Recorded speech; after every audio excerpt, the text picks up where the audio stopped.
تفضل. بسم الله الرحمن الرحيم. الحمد لله رب العالمين، والصلاة والسلام على سيدنا ومولانا محمد وعلى آله وصحبه أجمعين. سبحانك لا علم لنا إلا ما علمتنا إنك أنت العليم الحكيم، ولا حول ولا قوة إلا بالله العلي العظيم. فقد نوينا تعلم وتعليم وتذكر وتذكير والنفع والانتفاع والإفادة والاستفادة والحث على التمسك بكتاب الله وسنة نبيه والدعاء إلى الهدى والدلالة على خير، وكل ما نواه مشايخنا ابتغاء وجه الله وثوابه وقربه. اللهم علمنا ما ينفعنا وانفعنا بما علمتنا وزدنا علما نافعا يا كريم.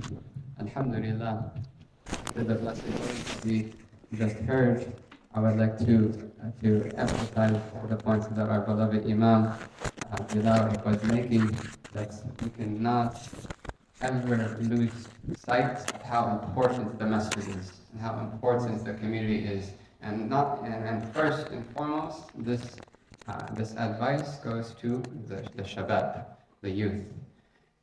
The Prophet ﷺ said that Shaitan is close to the child of Adam, and especially close to the youth. وَهُوَ مِنَ الْإِثْنَيْنِ أَبْعَدْ, but he's further from two than he is from one, and from three than he is from two, and from four than he is from three, and so on and so forth. So if you have a community at your disposal, and you have this masjid, and you have your imam, right, do not lose this blessing. Do not lose this blessing. As the Arabs would say, that gratitude is how you capture blessings. Literally, sayd, when you hunt an animal, you capture it. And being ungrateful of it is putting your blessings at the jeopardy of being taken away. So we ask Allah subhanahu wa ta'ala to really put the love of the masjid in our hearts, and to put the love of each other in our hearts, so that we can strengthen the brother and the sisterhood of Islam, which will take us to Allah subhanahu wa ta'ala and help us in our path to Allah subhanahu wa ta'ala. The topic at hand is a huge topic. A huge topic. There's no way that 1 hour, okay. There's no way that 1 hour, even if it was 2 hours, it could ever even touch the surface of the importance of this topic. But inshallah, we hope to shed some light on some of the practical steps to implement the topic, meaning how do we get close to Allah subhanahu wa ta'ala. There is nothing under the sun, there is nothing in this world more important than that question. How do I fix my relationship with Allah subhanahu wa ta'ala, with my Creator? There is no aim, there is no objective, there is no purpose higher than that purpose. And we want to understand this partially. First and foremost, we want to understand what this exactly means. What does it mean to be closer to Allah subhanahu wa ta'ala? What does that mean for my life? What does that mean for my relationship with my friends? What does that mean with the things that I like to do, my activities, my hobbies? What does that mean in a practical sense? And what does that mean in a bigger picture sense? But also why it is important and how can we do it. So when we talk about getting close to Allah subhanahu wa ta'ala, we are not talking about a physical proximity, like that camera is close to that pillar. We're not talking about terms of direction or terms of nearness in that physical sense. And one of the reasons for this is because Allah subhanahu wa ta'ala clarifies in the Quran that He is unlike anything. Anything that comes to your mind, Allah is completely other than that.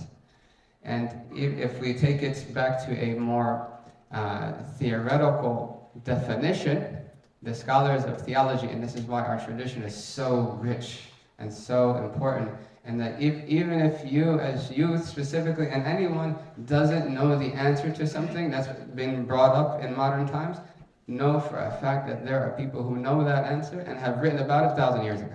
There is nothing new under the sun. So the scholars, when they talk about who is Allah subhanahu wa ta'ala in a theological sense, and this definition is important, and it's not just for the academics. He says that the name of Allah is the name for the essence whose existence is necessary, without which nothing would exist if He didn't exist. His existence is necessary. He is attributed with every quality of absolute perfection.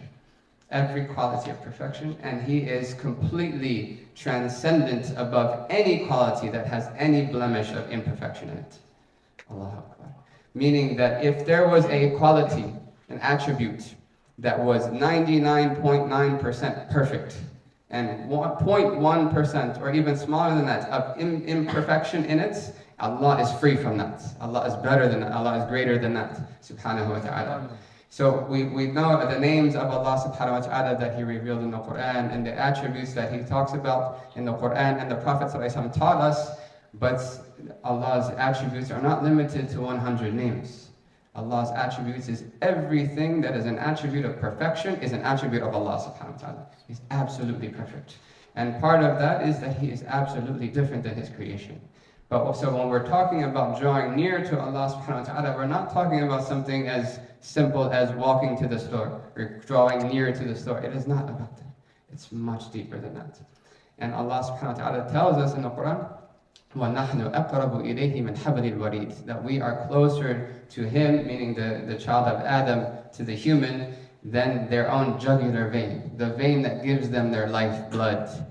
And if we realize this reality, meaning that all of the attributes of Allah's greatness that He is manifesting in this world, of His power, His divine will, His knowledge, His wisdom, His creating, all of these things, right? We are the manifestations of that divine decree and of that divine knowledge and of that divine will. We are essentially the object of the acts of Allah subhanahu wa ta'ala. So how much closer could you get? Right? We are the object of the command kun fayakun, right? Be and it is, and we are that thing that is because He said to be subhanahu wa ta'ala. So when we talk about the nearness to Allah subhanahu wa ta'ala, we really need to get it right, what that means, so that we can implement what we need to implement and draw near to Allah subhanahu wa ta'ala. I would like to read, I'm not going to read the whole Arabic, but I would like to read one of the intros to one of the chapters of the Ihya Ulumuddin of Imam Al-Ghazali, alayhi rahmatullahi ta'ala. And this is really profound, so I just want to read it straight, and then we can, inshallah, look at it in more detail. He says, to precede the honor of the human and their virtue by which they surpass all other types of creation is their hearts and their ability to, he says, and their ability to know Allah subhanahu wa ta'ala. What makes us better than the animals? What makes us better than the jinn? What makes us better than the other creation of Allah subhanahu wa ta'ala is that we have the ability to know Allah subhanahu wa ta'ala. That's the first thing he says. He says, this is their beauty. This is the beauty of the human. This is the perfection of the human. This is the honor that the human can attain in this world. And it is the provision and the treasure that they can attain for the next world. The knowledge of Allah subhanahu wa ta'ala. And he says, it is only by means of the heart, not the limbs, that one knows Allah subhanahu wa ta'ala. That one can come to know about Allah subhanahu wa ta'ala and to know Allah intimately. Not just a series of bullet points in a book. We know that Allah is this, and He's this, and He's this. That's not what we're talking about. We're talking about an intimate knowledge of Allah subhanahu wa ta'ala. That it is the heart that achieves that reality. It is not the limbs that achieves it, but the limbs do have their role. And he says it is the heart that performs the acts. The worships that we do, even though we're using our outward body to do them, it is the heart that really is doing those acts of worship. Because the body can move and it not be considered an act of worship, right? If a person didn't intend it, if a person's heart wasn't in it, for instance. And he says that it is that heart which strives to Allah subhanahu wa ta'ala. It is that heart which is unveiled to what Allah has in store of the unseen realities of that relationship that a slave can have in front of their master subhanahu wa ta'ala. So really the entire religion is centering around this heart, the heart, and the soul of the human being, which differentiates them from all other creation. And the Prophet ﷺ said, "Ala inna fil jasadi la mawdagha." Indeed, there is a lump of flesh in the body that if it is correct and if it is sound, then everything, the entire body will be sound. And if it is corrupted, then the entire body will be corrupted. It is the heart. And Allah subhanahu wa ta'ala mentions many times in the Quran that those who have purified their hearts are successful. They are successful with the ultimate meaning of that word in this world. They are successful in the grave, in the intermediary realm between this life and the next, after the angels ask the 3 questions. And they are successful on the day of judgment, and they will be of those who are the highest levels of paradise, and who are those who are in the first of the ranks of those who are able to behold the countenance of Allah subhanahu wa ta'ala. All of this honor, first and foremost, is up for grabs for every single one of us. Every single one of us. Regardless of the baggage that we may have, regardless of any sins that we may have done, regardless of whatever our states are right now, our level of knowledge, regardless of our family situation, regardless of what we're going through, how old we are, it doesn't matter. Every one of us has the ability to attain these realities because Allah subhanahu wa ta'ala is calling to it, and Allah would only call to that which is possible. Allah subhanahu wa ta'ala only burdens the soul with which they have potential to achieve. So it is to be amongst the elite servants of Allah subhanahu wa ta'ala is a possibility for every single one of us. Right? But Allah subhanahu wa ta'ala does not give something so precious, right, without effort, without sincerity. He gives it to those who avail themselves of those realities. So in reality, it is not the body that is drawing near to Allah because it's not a physical reality. It is the heart that draws near to Allah. It is the manifestation of the relationship that Allah subhanahu wa ta'ala has with the servant, which is a two-way relationship, and we will look at that. And the knowledge that Allah unveils the hearts to receive about Him subhanahu wa ta'ala, a greater knowledge than can be received in books. And this knowledge was alluded to by Sayyidina Ali ibn Abi Talib radiyallahu anhu wa karramallahu wajhah, when he said in two of his statements, one of them he says, لو كشف الغطاء مزددت يقينا. If the veil between the seen realm and the unseen realm were to be removed, my certainty in Allah would not increase. My certainty in Allah would not increase. Now let's think of it ourselves. If Allah removed the veil right now between the seen realm, what we're seeing right now, what we can perceive with our senses, and the unseen realm, which is completely different realm, right? And we were to see those blessed angels that are surrounding this gathering, as Imam Bilal, may Allah preserve him, mentioned, what would be the state of our iman when we walk out the door? What would be the state of our certainty in Allah subhanahu wa ta'ala if we visually saw the angels in front of us, surrounding this gathering all the way to the throne of Allah subhanahu wa ta'ala? Right? Our iman would be at the pinnacle of iman. Our faith would be like unshakable mountains. But Imam Ali says, if that veil were to be removed, my certainty in Allah would not increase. Why? Because those veils have already been removed to his heart. Radiyallahu ta'ala anhu. And he mentioned in another tradition, Inna fi hada sadri ulumun jammah. Indeed, in this heart, in this chest, literally, but in this heart is so much knowledge but I have not found anyone to ask about it, or anyone who is ready to receive it. And he's not talking about the knowledge of books, even though books are important. Right? So this unveiling of the heart is really the process in which we draw near to Allah subhanahu wa ta'ala, to which Allah subhanahu wa ta'ala gives us a deeper understanding of who He is, a deeper relationship and understanding of His greatness, of His perfection, of His beauty in every single aspect of our lives. And if a person achieves this, no one can take it from you. No one can take it from you. And Imam Abdullah bin Alawi al-Haddad, one of the great Hadrami scholars of Yemen, he mentioned about his tahajjud prayer, his night prayer, the prayer just before the Fajr. He said that if the princes of the world were to realize what we are experiencing in the tahajjud prayer, he's not boasting, he's sharing and for the benefit of the ummah. If the princes of the world were to know what we are experiencing in our night prayers, they would have pulled their swords out to take it from us. They would have pulled their swords out to come and get it from us.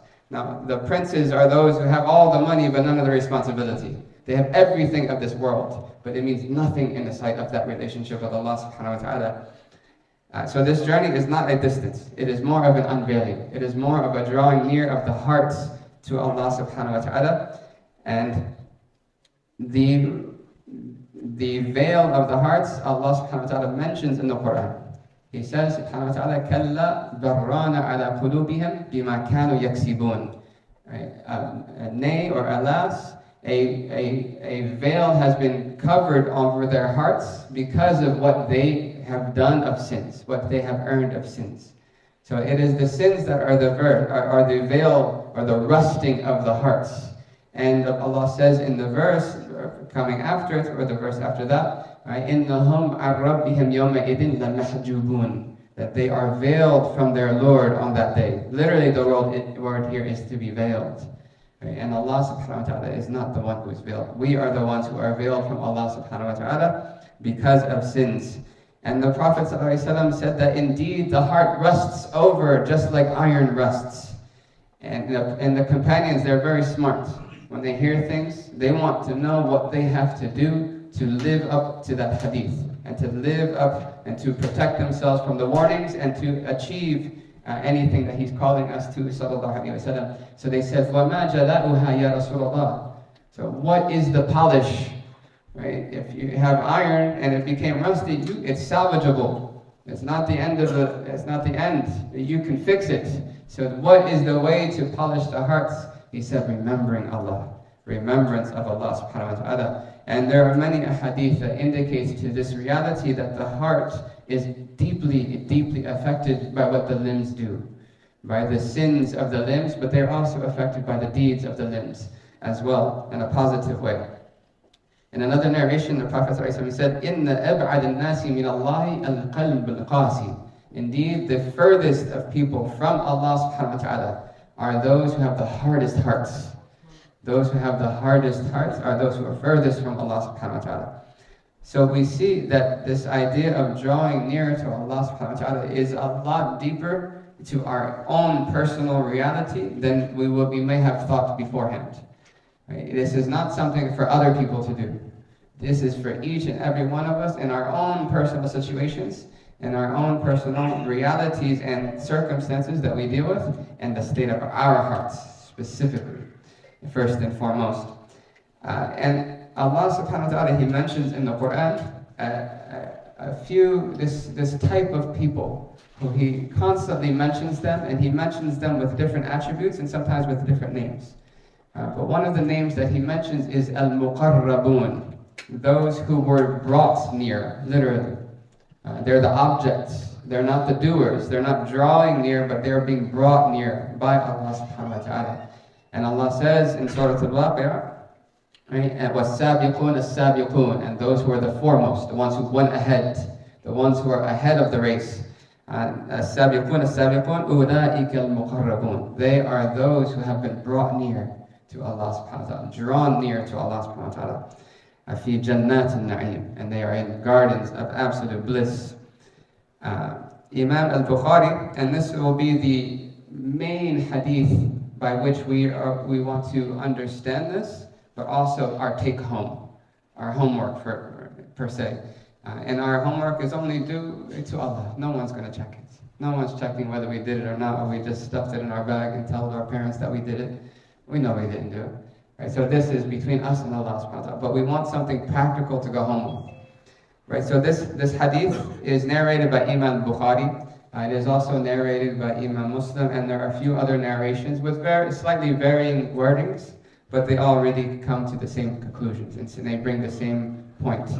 Allah subhanahu wa ta'ala. So this is narrated by Abu Hurairah radiallahu ta'ala anhu, Abdurrahman bin Sakhr. His real name is Abdurrahman bin Sakhr. For those who like to learn about the Sahaba, I see some books there. Umar Faruq, Imam Sayyidina Abu Hurairah, one of the greatest hadith narrators of the Prophet ﷺ. He narrates that the Prophet ﷺ said that Allah subhanahu wa ta'ala said, so this is a hadith Qudsi, And this is a narration from the Prophet about what Allah subhanahu wa ta'ala said. He says, indeed Allah subhanahu wa ta'ala says, whoever shows enmity to my elect servant. And the word here in Arabic is wali, the wali of Allah subhanahu wa ta'ala. In another verse Allah says, Ala inna awliya Allahi la khawfun alayhim wa la hum yahzunun. Indeed the elect servants of Allah, those closest to Allah, there is no fear on them and they have no grief. So the narration goes, whoever shows enmity to my, and this Allah speaking, to my elect servant, to my wali, I declare war on them. I declare war on them. Now, this is an eloquent way in the Arabic, but without going into any of the nerdy details. If you really want to excite someone, you talk about something without introducing it first. Right? Allah didn't say, if you do this, and this, you'll be amongst my awliya, and then I will protect you. No, He just starts straight off. Whoever shows enmity to my wali, I declare war on them. The creator of the heavens and the earth is declaring war on that person. Right? And this has been seen and tested. People who showed enmity to the righteous, they have been afflicted with severe waswasa, severe tribulations in this world before the next. Right? And these are the people of Allah subhanahu wa ta'ala. So automatically the listener wants to know, who is the wali? Right? That's the question that comes up, and that's the rhetorical benefit of this way of addressing people. Whoever shows enmity to my elect servant, I declare war on them. Allah subhanahu wa ta'ala continues, my servant has not drawn near to me with anything more beloved to me than that which I have made obligatory on them. He continues, and he does not stop drawing nearer to me with voluntary works, voluntary acts, until I love him or her. When I love him or her, I become the hearing by which he hears, the sight by which he sees, the hand by which he grasps, and the feet by which he walks. And if he asks me, I give him, and if he seeks protection in me, I protect him. And this is a hadith of Imam Bukhari and other narrations, and I become the heart by which they think, the heart by which they rationalize what they do and what they choose to do in this world. And there are many other beautiful narrations, but they all bring the same point, that these are the people of Allah. These are the people who are closest to Allah, and these are the people who the Quran and the prophetic Sunnah are calling us to be. And if we, as they say, that if you aim to go 2 yards, you'll get to 2 yards and you'll be tired. But if you aim to go the full mile, you'll blast past the first 2 yards. Right? So we have to have high aspirations. We might be thinking, nah, that's for them people, that's for other people, those for the Shaykhs, that's for the scholars. Right? No, this is for everyone. For everyone. Man, woman, adult, child, whether they're fresh into the world or they're on their way to meet their Lord subhanahu wa ta'ala, this is for everyone. And this is what the Quran is calling us to do, to draw nearer to Allah subhanahu wa ta'ala, not for Allah's benefits. Allah's perfect. Right? But for our benefits in this life, in a worldly sense as well as a religious sense, right? In our grave and on the hereafter, inshaAllah ta'ala, may Allah make us amongst them.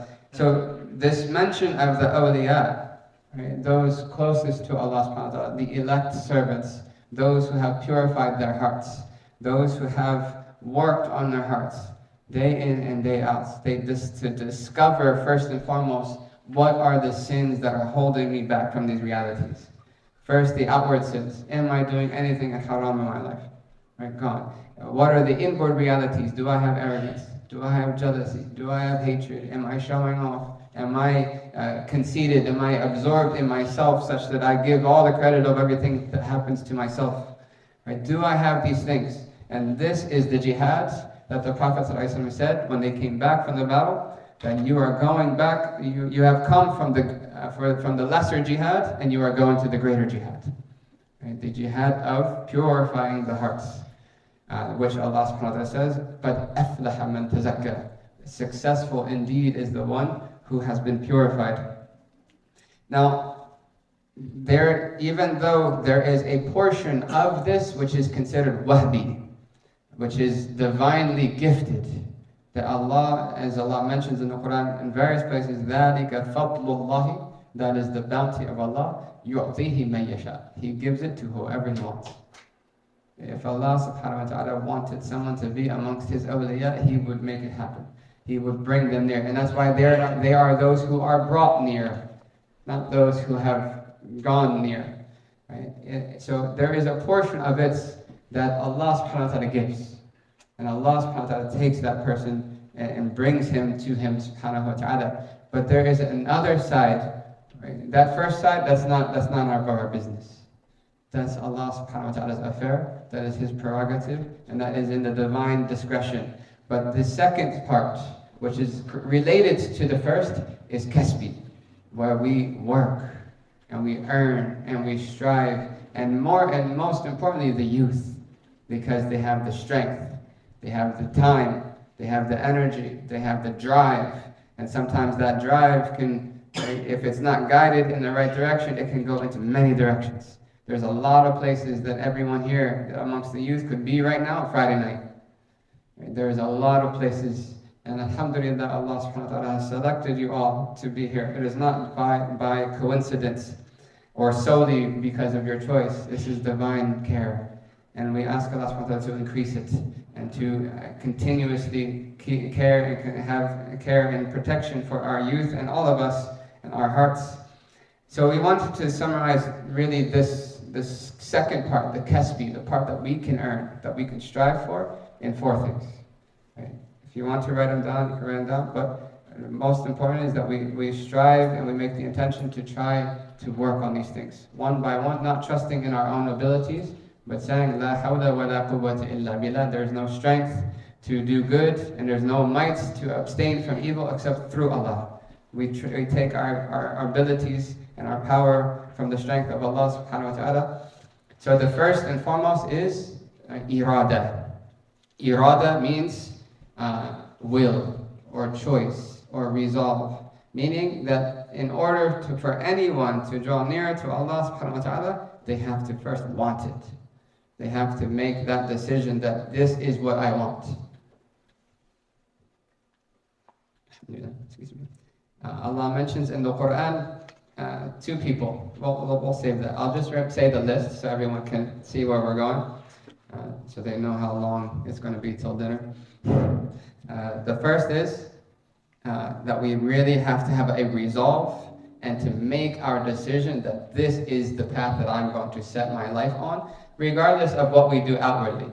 You can still become a doctor, you can still become a lawyer, you can still become an engineer. Right? There may be some choices that you have to filter through the sacred law, right? But it doesn't mean that we have to go live in some mountain somewhere and cut ourselves off from everyone. Right? That's not what we're talking about here. This starts from the heart. It starts with an intention. The second is knowledge. Right? If someone said, I want to go to Damascus, right? Yeah, I want to go to Damascus. Right? Where's Damascus? No idea. Right? They're not going anywhere. Right? They may travel for 100 years in the wrong direction. Right? Without knowledge, there is no path. Without knowledge, there is no way to strive. And then secondly, if a person has knowledge, that knowledge will be of no benefit if they don't take the steps to implement the knowledge. And we see the example of these 2 extremes.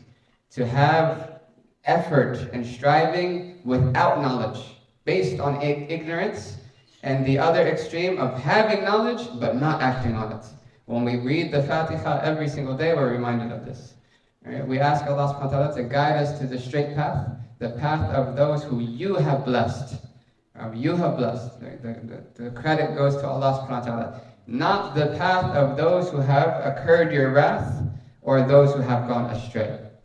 And those who have incurred your wrath, right? If you look in the commentaries, it means the Jews. Right? They had knowledge of the book.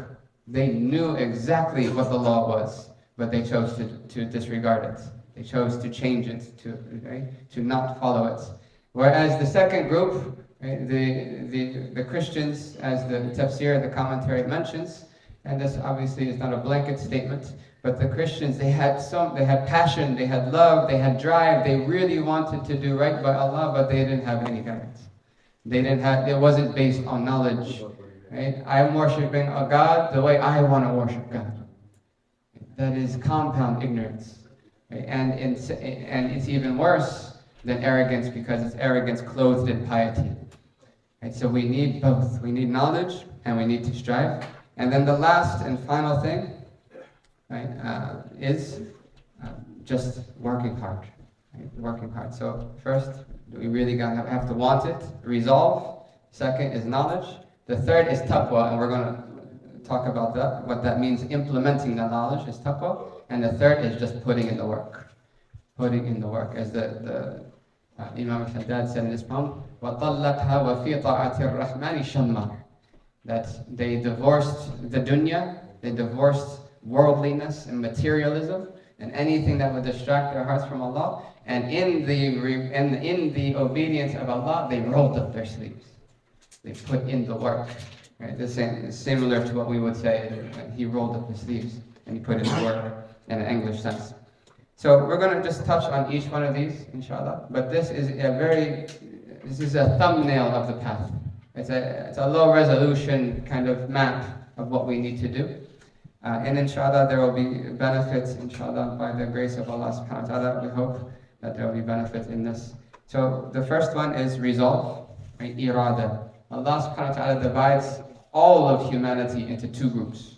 There is no third group. And every one of us is either in group A or in group B. Right? Allah subhanahu wa ta'ala, He says in the Quran, مَنْ كَانَ يُرِيدُ الْعَاجِلَةَ عَجَّلْنَا لَهُ فِيهَا مَا نَشَاءُ لِمَنْ نُرِيدُ ثُمَّ جَعَلْنَا لَهُ جَهَنَّمَ يَصْلَاهَا مَذْمُومًا مَدْحُورًا. First group. Whoever desires this fleeting world alone, their only goals, all of their aspirations stop at the grave. Right? I want to become Fortune 500. I want to have 3 million subscribers by June. I want to have this. I want to have this. If you died, where are all your goals now? Right? All of their goals are just solely in this world. Whoever desires this fleeting world alone, we hasten in it whatever we please to whoever we will. Then we destine them for hell, where they will burn condemned and rejected. Right? They may get something of the world. Allah may give it to them, or He may not. They may achieve what they were wanted, or they may not. Right? That is up to the divine decree. Regardless of their efforts, whatever Allah wants them to get, they will get of this world. But they missed out on the greatest treasure, that relationship with Allah subhanahu wa ta'ala, by limiting their purpose in this life to just fleeting passions of feeding themselves and desires of the physical body. Right? And an aim for status in the eyes of people. Right? Not that seeking out, having objectives and purposes and goals is not important, but this is their only goal. It's all they care about. Right? This is the first group. The second group, he says, وَمَنْ أَرَادَ الْآخِرَةِ وَسَعَى لَهَا سَعْيَهَا وَهُوَ مُؤْمِنٌ فَأُولَٰئِكَ كَانَ سَعْيُهُمْ مَشْكُورًا. Whoever, he says, but whoever desires the hereafter, the next life, they're living for what's after death, for what's after the grave, and strives for it accordingly, and they strive, and is a true believer, it is they whose striving it will be appreciated by Allah and accepted by Allah subhanahu wa ta'ala. So if we summarize this, just wanting this world only, automatic path to hellfire. That's it. Automatic path to hellfire. Right? And we have examples of people like this in the Quran. We have Fir'aun, we have Haman, we have Qarun, we have Abu Jahl, we have Abu Lahab, the seerah is filled with this type of people. And we have these type of people today. And we ask Allah subhanahu wa ta'ala to guide those who are alive and to protect us from succumb to the illusory nature of their fame and their fortune. But there are people who do not want anything except for what's in this world prior to death. And that's why they're afraid of death. لَا يُعَمَّرُ أَلْفَ سَنَةً. Allah says in the Quran that they would love to live 1,000 years. They would live longer. They want to solve death, they want to cure death. And Allah says that even if they lived 1,000 years, it wouldn't save them from the hellfire. The eventuality of the hellfire. But the second group, right, they have an intention for the hereafter, but Allah doesn't just leave it there. Allah says, and they strive for it. They have the resolve and they strive for it. So just the resolve is not enough.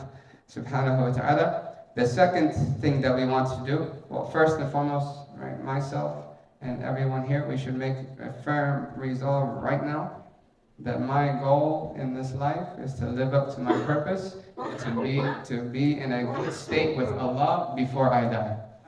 That my goal is to be in a good state with Allah before my soul reaches my throat. And no tawbah is allowed after that. We ask Allah subhanahu wa ta'ala to give us all a beautiful end, a husn khatima, a beautiful end, with the last words of our life being La ilaha illallah Muhammadur Rasulullah. The second thing is knowledge, as we mentioned, and the emphasis on knowledge in the Quran and the emphasis of knowledge in the Sunnah is very profound. And this is very unlike other religions, and take it from someone who experienced those religions where questions are blameworthy. Right? You don't study too much because you'll get confused. There's a discouragement in opening books, or the books are only for a select few type of people, the aristocrats of the scholars of that religion. We don't have that. Our religion says open the books, sit with the scholars, and this tradition is preserved through that sitting with scholars. Knowledge is important. Knowledge is extremely central to the relationship with Allah subhanahu wa ta'ala. And one of the great righteous of the early Muslims, he said, "Man radiya bil jahli radiya an ya'si Allah ta'ala." Whoever is content with ignorance is content to disobey Allah subhanahu wa ta'ala. It's as if they're saying, I'm fine with disobeying Allah. And Imam al-Bukhari alayhi rahmatullahi ta'ala, he has a chapter in his Sahih collection, that the chapter of knowledge before action. Right? And the chapter of knowledge even before belief. And he takes the verse, فَعْلَمْ أَنَّهُ لَا إِلَهَ إِلَّا. Know that there is no God except for Him, subhanahu wa ta'ala. So knowledge is extremely central. But what type of knowledge are we talking about? What knowledge was the Prophet ﷺ talking about when he said seeking knowledge is an obligation on every Muslim, man or woman? What type of knowledge? The scholars, they mentioned that it's called ilm al-hal, the knowledge of your circumstance. The knowledge of your circumstance. So there are certain things that we all share in. Right? We all have to pray. We all have to make wudu. We all have to fast Ramadan. We all have to, right, with the exception of a few elderly people who have some other thing that they can do instead of fasting. And the scholars can explain those details. So there's a certain level of knowledge that we all need to seek. Right? And it's a communal sense, in this communal sense that everyone needs it. But there are certain things that are specific to our circumstance. Right? So if I'm married, it is obligatory on me to know what Allah wants from me as a husband to a wife, or as a wife to a husband. What are their rights and what are my responsibilities? Right? If I'm a parent, it is obligatory on me to know what are the rights of my child on me, and what are my responsibilities to that child.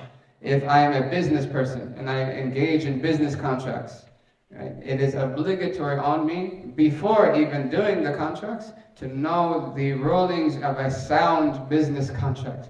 Many people don't know that.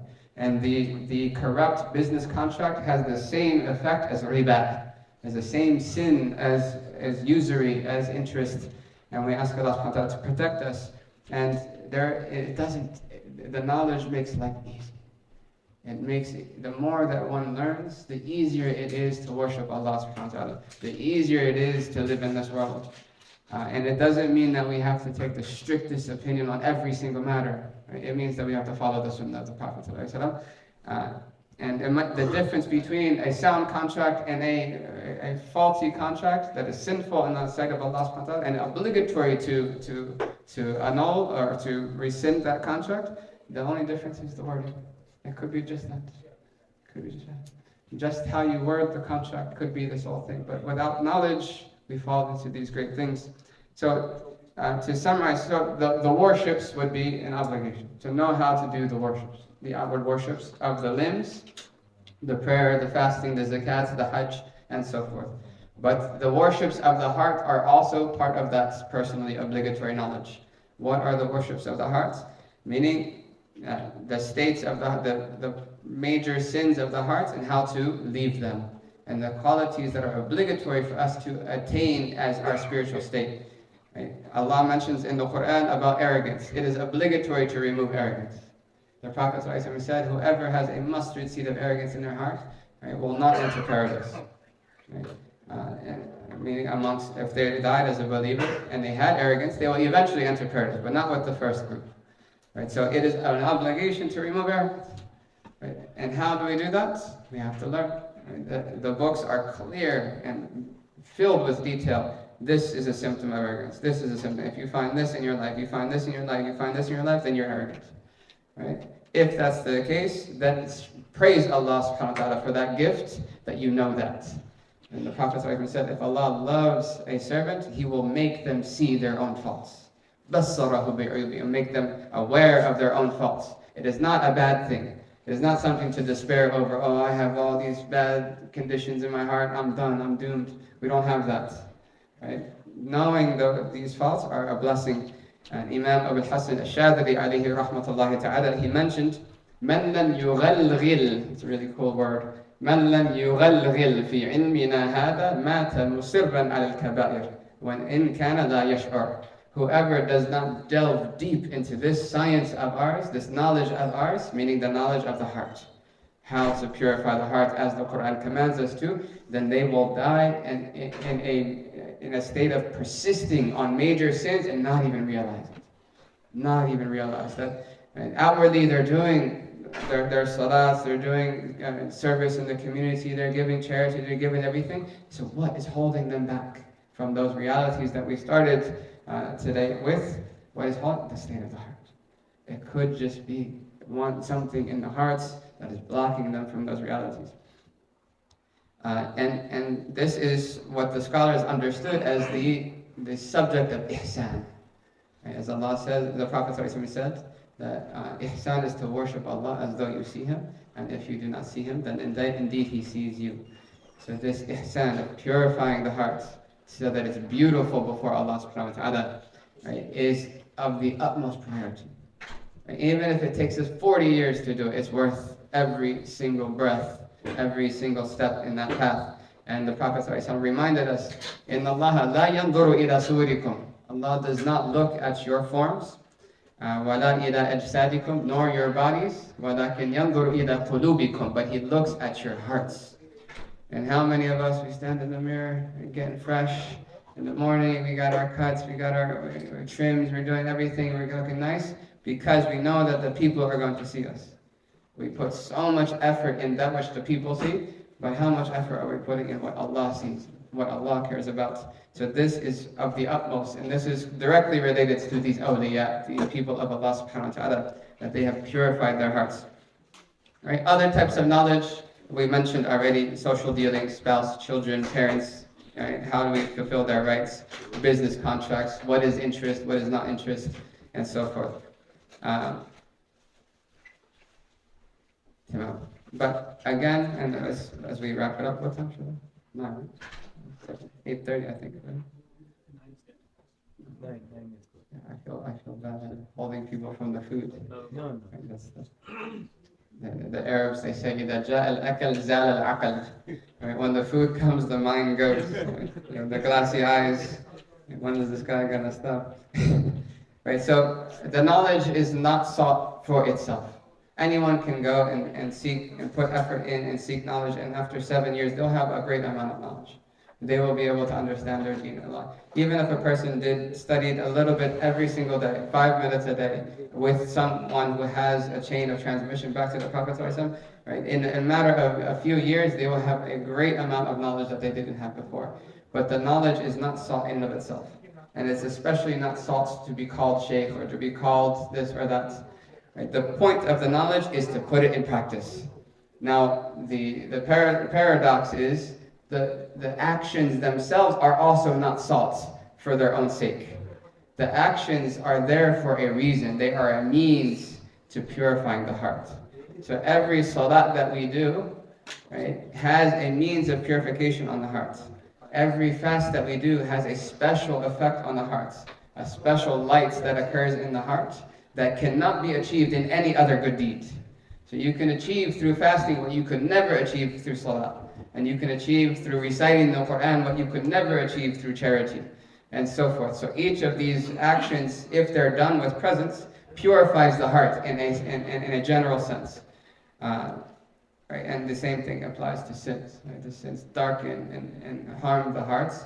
Each individual sin has its own level of darkness in the heart. May Allah ask Allah subhanahu wa ta'ala to protect us. And this is what we mean when we say taqwa. Taqwa is to obey Allah's commands and to abstain from what He prohibited outwardly and inwardly.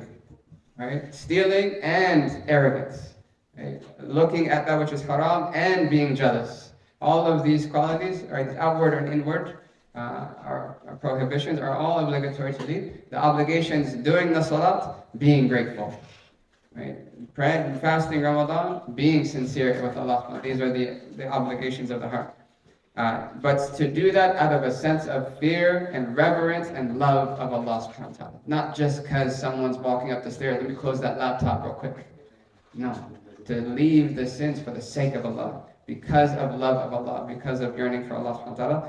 And then after that foundation is built, right, that is what the Hadith Qudsi mentioned, that until that they draw nearer to us with the obligatory, which is the most beloved thing to us, to Allah subhanahu wa ta'ala.